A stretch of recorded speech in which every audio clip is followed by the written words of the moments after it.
సాతాను మోసాలలో ఒక మోసం, మొదటి మోసం లోక ఆకర్షణ. అందుకని నీ కన్నులు ఎల్లప్పుడు ఎవరిని చూడాలి? ప్రభునే చూడాలి. రెండోది ఏంటది? వాడు మోసం ఏంటది? మనం భక్తిపరులు కాకపోయినా, భక్తిపరులు నేనంటే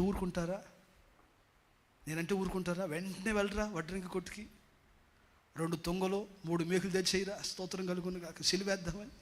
నేనే అన్నాను అనుకో, బ్రదర్ నువ్వు ఫలానా ఇదిలో ఉన్నావు. మనం ఏమై ఉన్నామో దేవుని దగ్గర ఒప్పుకోవాలి.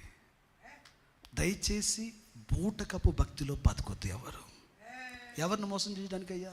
బైబిల్ అంటుంది, మోసపోకుడి, దేవుని మనం మోసగించలేం. ఆమెన్ చెప్పండి గట్టిగా. భార్య భర్తలను మోసగించవచ్చు, పాస్టర్ గారిని, విశ్వాసులను మనం మోసగించుకోవచ్చు. అయితే ఎవరిని మోసం చేయలేము? ప్రభుని మనం మనల్ని మనమే మోసగించుకుంటున్నాం. ఎందుకు? మనల్ని మనం మోసం చేసుకోవాల్సిన ఆ బూటకపు భక్తి మనకెందుకు? వెరిగినలిన హృదయంతో నేను పాపినయ్యా. అందరూ ప్రాఫిట్ అంటున్నారని కుర్రాడు కూడా అదే విహరిస్తున్నాడు. ఎప్పుడైతే ప్రభు సన్నిధిలోకి వచ్చాడో, దేవుడు తన దివ్య దర్శనాన్ని చూపిస్తే, దూతలందరూ పాడుతుంటే ఆ పాటల్లో నుండి, వారి నోళ్ళల్లో నుండి భక్తి వస్తుంది నాన్న, పరిశుద్ధత వస్తుంది. పరిశుద్ధుడు అంటున్న పెదవులన్నీ కాల్చబడి అగ్నిలాగా ఉన్నాయి, నిప్పుల్లాగా ఉన్నాయి. అంత నీతిగా ప్రార్థన చేస్తారు. నాకు అర్థం కాదు, చర్చికి వచ్చి ధైర్యంగా అదే ఆ కుర్చీ టీరా, త్వరగా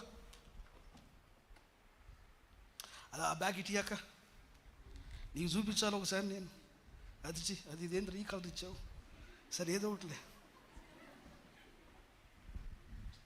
విన్నారా నా మాట?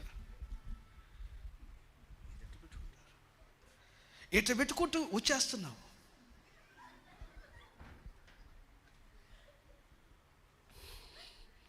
ముసుగులేదు, ఏం లేదు మళ్ళీ మొహానికి.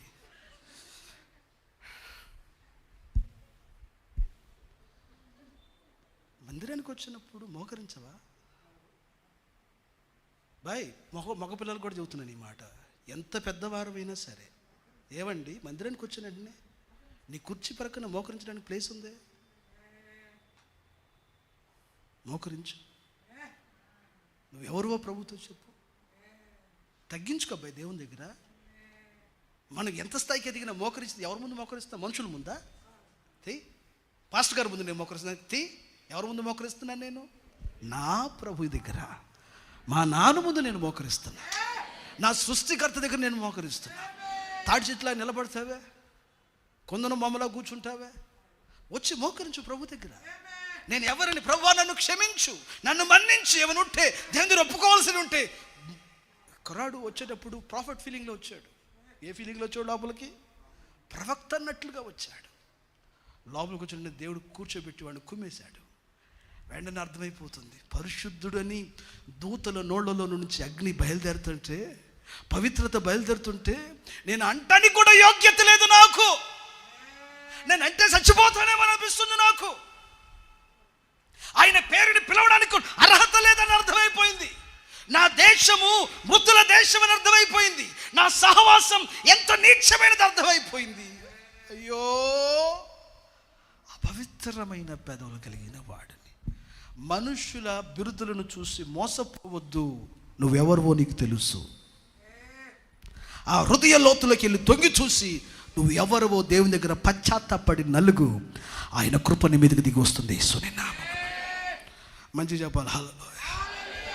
నాన్న ఇట్రా, తల్లిగా అమ్మ పాప ఇట్రా, నాన్న ఇట్రా. కళ్ళు మూసుకో నాన్న, ప్రార్థన చేస్తాను. కళ్ళు మూసుకో. చూడండి, ఉదాహరణకి చాలా భక్తి పరురాగా విన్నారా? అసలు చాలా భక్తి పరురాలాగా. అటు పెట్టుకో, చెప్తా, అటు పెట్టుకోరా. ఎందుకని? మొహం కూడా కనబడివ్వదు. విన్నారా? మొహం కూడా కనబడివ్వదు. అంత భక్తి పరురాలు, అంత పరిశుద్ధత, అంత అసలు వింటున్నారా? లోపల కుమిలినట్టు నేను పైన వెంటనే చూసేసి, ప్రభువా ఇప్పుడు నీ అభిషేకం దిగును గాక, ప్రభువా నీ బిడ్డను దీవిస్తున్నందుకు వందనాలు, పరలోకులు అబ్రహాము దేవ, ఇస్సాకు దేవ, యాకోబు దేవ, దావీదు దేవ, యోసేపు దేవ, అందరి దేవ, ఈ కుమార్తెకు అందరు దేవుళ్ళలాగా ఉన్నందుకు వందనాలు. కుమ్మరించేసావయ్యా. అని నేను అన్నా. ఏం దిగి దీని మీదకి? అనువంత ఆశీర్వాదమైన వచ్చిందా? రాదే. ఎందుకు రాదు? ఎందుకు రాదు? ఈమె జీవితంలో పైన మాత్రం భక్తి కనబడుతుంది, కానీ లోపల ఆ భక్తి లేదు. నా కుమార్తె ఇలాంటిది కాదు. అయితే నేను అంటున్నాను, ఉదాహరణకి ఇవి తీసుకుని కూర్చున్నాను కదా, దేవుడిని దీవిస్తాడు. దేవుని స్తోత్రం. హల్లెలూయా. మంచిగా చెప్పు, హల్లెలూయా. సేవకులు ప్రార్థన చేసిన జీవితం మారట్లేదేంటి? లెఫ్ట్ హ్యాండ్ పెట్టాడు, రైట్ హ్యాండ్ పెట్టాడు, ఒక్కొక్కసారి 2 హ్యాండ్లు పెట్టాడు, ఏమి బతుకు మారలా. యథార్థత చెబుతున్నాను. అయ్యగారు కొంతమంది అడుగుతారు, చేయబెట్టి ప్రార్థన చేయగారు, చేయబెట్టి ప్రార్థన చేస్తాం, అయినా మారట్లేదేంటి? అయ్యగారి చేతిలో ఉన్న ఆశీర్వాదాలు కూడా అడ్డుకోగలిగినంత పాపం నీ లోపల ఉందని అర్థం. చెప్పనా? మనలో ఎక్కడో మార్పు రాలేదండి. వేరుగా అనుకోవద్దని, ఎవరిని నిందించడం కాదు. నేనంటున్నాను, నన్ను మొదలుకుని ఈ సంఘానికి ఈరోజు వచ్చిన వ్యక్తి వరకు కూడా మనలో ఒక నిజమైన పశ్చాత్తాపం రావాలి, ఒక నిజమైన మార్పు మనలో రావాలి. స్తోత్రం చెప్పండి గట్టిగా, మంచి చెప్పాలి. హల్లెలూయా.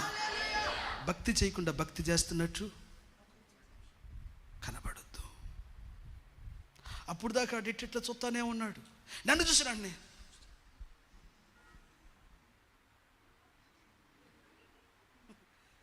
ఎందుకురా నా కోసం ఎందుకు కళ్ళు మూసేది? నేనేమంటాను? నన్ను చూసినాన్ని ఎందుకు ఇచ్చా? అప్పుడు దాకేమో పక్కన అటు చూస్తూ మాట్లాడుతూ ఉండే, ఆరాధన చేయనట్టుగా కనపడుతుండేవి. నన్ను చూసినాన్నే. ఎవరి కోసం ఇది? ఎందుకు చేస్తున్నావు ఈ భక్తి? ఇది మోసపూరితం కాదా? ఇది భక్తి అని ప్రభు మెచ్చుతాడా అసలు? కాబట్టి సాతాను మోసాలలో ఒక మోసం ఏంటంటే, మనం భక్తి పరులం కాకపోయినా నువ్వు భక్తి కలిగిన దానివే, నువ్వు నీతిమంతురాలు కాకపోయినా నువ్వు నీతిమంతుడివే, దేవునికి ఇష్టమైన జీవితం లేకపోయినా నువ్వు రక్షణ పొందినోడివే, దేవుని రాకడ రాబోతున్నా నువ్వు ఎత్తబడవనేది నీకు తెలిసినా ఎత్తబడతావు నువ్వంత అంటే ఆమెననేవాడివే నువ్వు. యథార్థం చెబుతున్నాను. అలాంటి మోసాలలో మనం వద్దు. ముసుగులు లాగి పారేసి ఏసే పాదాల మీద పడి, నేను పాపినయ్యా, నిజంగా నేను పాపినయ్యా, నాలో చెప్పుకోవడానికి ఏ మంచి లేని వ్యక్తిని నేనయ్యా, తల నుండి అరిపాదాల వరకు అంతరంగంలో, మనసులో, స్వభావాలలో, మన హృదయంలో ఉన్న గుణగణాలలో మనం ఏమై ఉన్నామని మనకు తెలుసు. కాబట్టి దేవుడి దగ్గర యథార్థంగా మనం ఒప్పుకుంటే, మనము ఎవరమని మనకు తెలిస్తే, ఎదుటివాడు నిన్ను హోలీ మ్యాన్ అన్న నీకు అర్థమైద్ది, ఎదుటివాడు నిన్ను దుర్మార్గుడన్న నువ్వు బాధపడు. ఎందుకంటే నేనెవరో నాకు బాగా తెలుసు. మనలోకి నిజమైన ఒక మార్పు రావాలి. ఆమె నేను చెప్పండి గట్టిగా, మంచి చూద్దాం. హల్లెలూయా.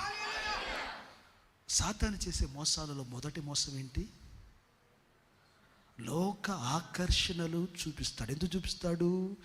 దేవుని మీద నీ దృష్టి ఉండకూడదు. రెండవ ఆకర్షణ. రెండోది ఆడేం చేస్తున్నాడు? భక్తి పరులు కాకపోయినా మనం భక్తి పరులమని మనతో వాడు మాట్లాడుతున్నాడు.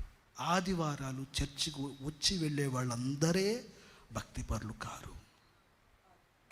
మనం చేయవలసిన భక్తి ఆదివారం అంతటిలో ఈ వారం అంతటిలో ఒక ఆదివారం చర్చికి వచ్చి 2-3 గంటలు కాదు. నో, ఒక్కసారి ఆలోచన చేయి ప్లీజ్. నేను ఒక్కటే ప్రభువుని కోరుకుంటున్నాను, మన సంఘములో ఉన్నవారు మనమందరం కూడా దేవుని దగ్గర విరిగిన లేని హృదయంతో మనం ఎవరు ఒప్పుకుని నిజమైన భక్తిలోకి మనమందరం వచ్చుదుముగాక. స్తోత్రం చెప్పండి గట్టిగా. హల్లెలూయా.